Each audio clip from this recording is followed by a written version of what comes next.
Data breaches and identity theft are becoming a regular part of our lives.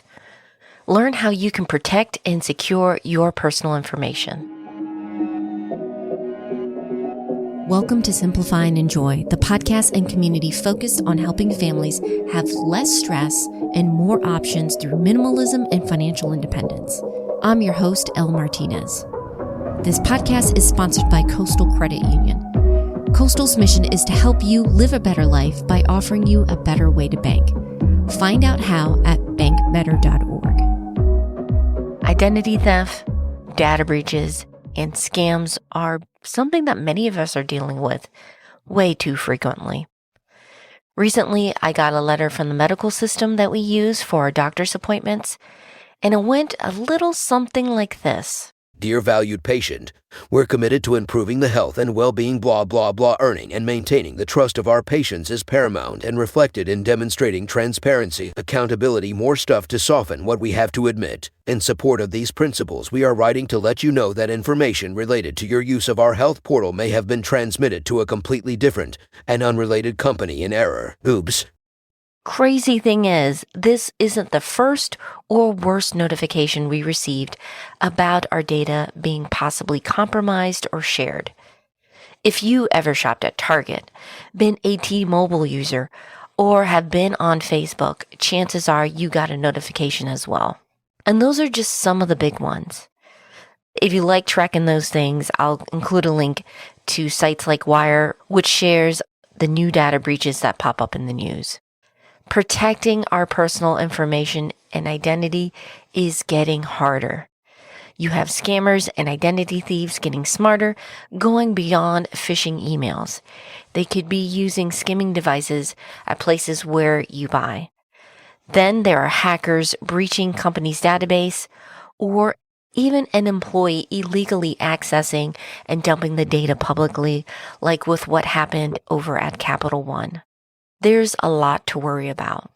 While nothing is foolproof and guaranteed, there are some relatively simple steps you could take to make it harder for thieves to steal your information.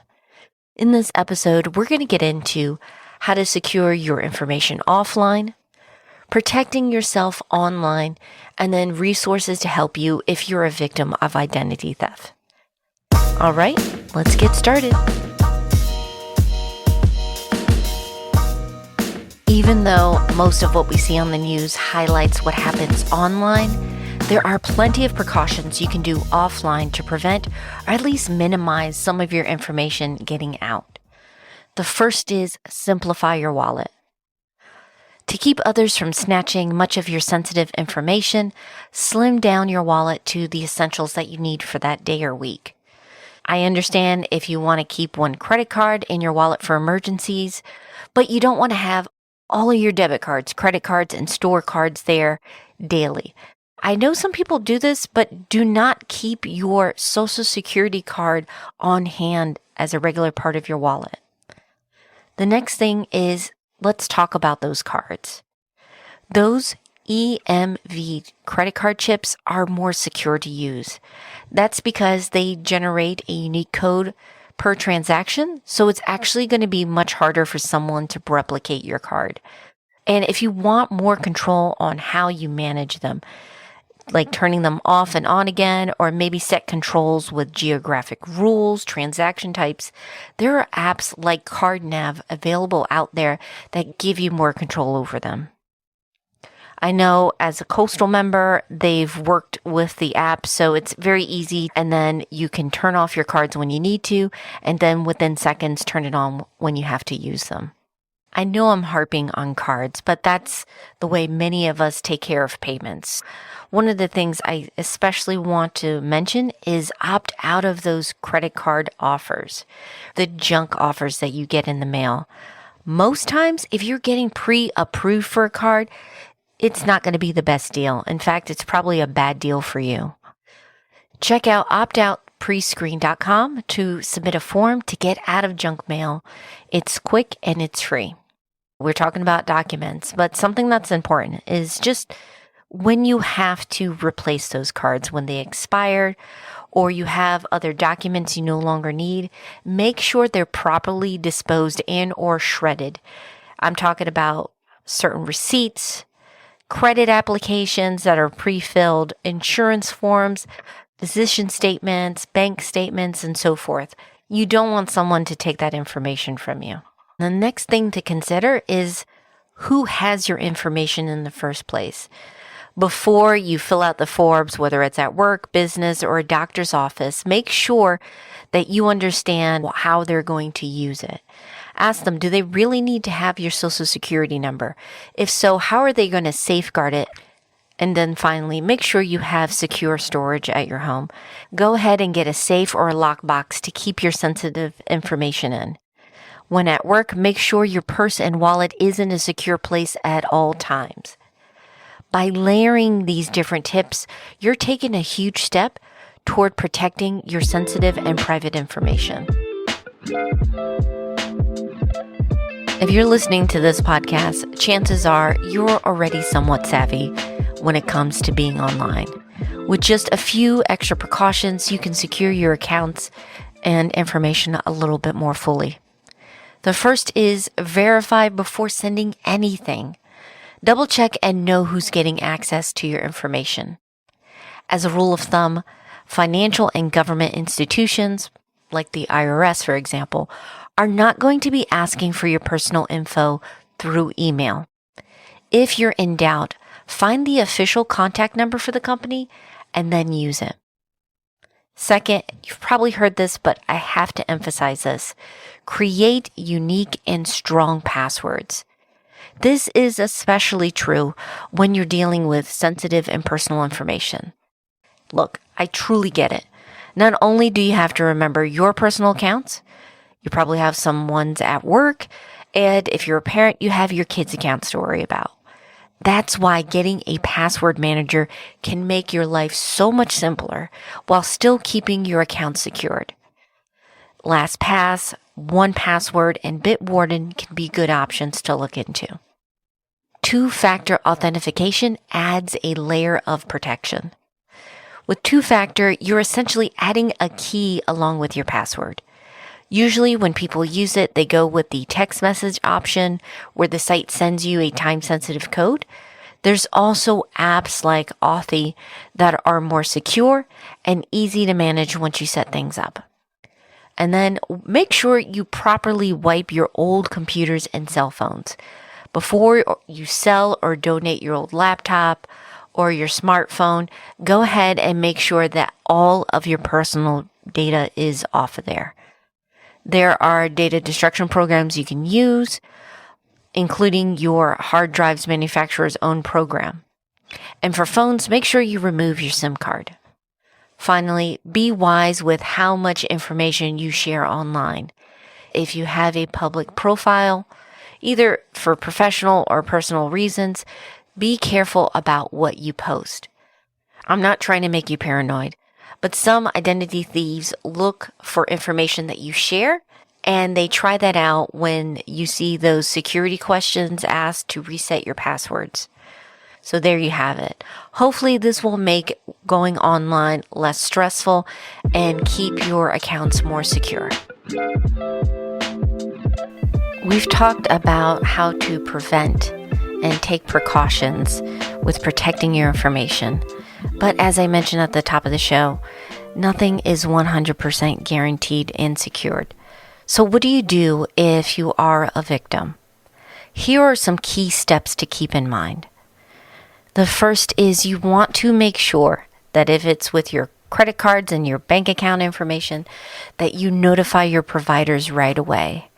By doing so, you have some protections in place and you won't be liable for fraud if it's shown to be fraud.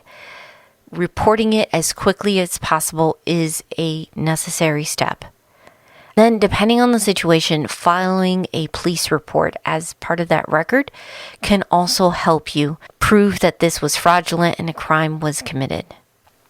Another thing you want to consider is making sure that you have a way to document all your conversation and correspondence. If you have one card that had to get canceled because of identity theft, It may seem fairly straightforward, but if you're dealing with multiple cards, it can be a headache. Having a record is a protection for you. Should you have to dispute anything, you can refer back to it. Whether it's a spreadsheet, a document that you have online, just have a way for you to organize and be able to search. It can make a very stressful situation a little more bearable. Finally, this is actually a little more of a preventative measure, but if you haven't already, check with your financial institutions. See if they have any programs, if you are a customer or a member, that will help you when you're dealing with fraud charges or identity theft. I know Coastal does have a program to help its members become whole again. Getting familiar with the programs that are available to you now can make things go a little bit smoother down the line. It's never fun talking about this topic, but I'd rather you be better prepared and know what your options are now. If you're like us, you probably have quite a number of accounts between the two of you, including your old 401ks. It can be difficult to stay on top of everything, especially when your old employer switches providers, which is what happened with my husband. Here's where our sponsor, Capitalize, can help. Capitalize helps you find and roll over an old 401k into an IRA of your choice for free. They handle the entire process. And yes, that includes calling your old employer or the 401k provider on your behalf. If you're ready to make managing your old 401ks much easier, find out more at simplifyandenjoy.com/capitalize. Before we wrap up, I want to share a few key takeaways I got from preparing this episode. The first is, if you're looking to secure your personal information and protect your identity, you have to look at it from both an online and offline perspective. I know most of us do a lot of business digitally and online, and that's where our attention is at. But we also have to make sure that we're not sharing information with people unnecessarily. An example I mentioned earlier is with doctors' offices, and sometimes the forms just having as a standard the question about the Social Security number. Ask and push back. Double check, how are they keeping that information secure? And that leads to the second one, which is guard your information, both with what you share and what the companies you are working with shares. Sometimes, especially with financial institutions, you sign up for an account, you'll see a lot of small legal paperwork, either digitally or as an attachment in an email, and in it, it reveals how they're sharing your information. While you cannot opt out of everything, unfortunately, there may be an opportunity for you to opt out of certain marketing information that's being shared. Every little bit helps. And again, it's about protecting that sensitive and personal information. Then finally, I'm just going to say this. Get a password manager. I don't know anyone who doesn't have a ton of accounts to juggle. And yes, I am also tempted to just use the same password because it's so hard to keep track of everything. But switching over to a password manager has made my life so much easier while still keeping my accounts secured. So seriously consider that, talk that over. There are a few free ones, and the ones that are paid are really good, and they're extremely cheap. I'm talking around less than $40 for the entire year. So I feel like that's an investment in your security that's well worth it. If you want to get the show notes, as well as the latest tips on how to hit your family and financial goals faster, please sign up for our free newsletter at simplifyandenjoy.com/join. I'd love for you to be a part of the community. I hope this episode makes it easier for you to secure your personal information. I hope you never have to use it, but I think the reality is at some point you're going to get hit, and I'd rather you be prepared. As always, I'll have the resources we've mentioned plus more over in the show notes at simplifyandenjoy.com. This season of the podcast is wrapping up. And in 2 weeks, we are doing the listener mailbag. So if you have a question about family finances, setting up things for the next year, wrapping this year up strong, let me know. If you already get the newsletter, all you have to do is hit reply and send that in. I have a form on the website, or you can tag me online on social media. I'm at Simplify Enjoy.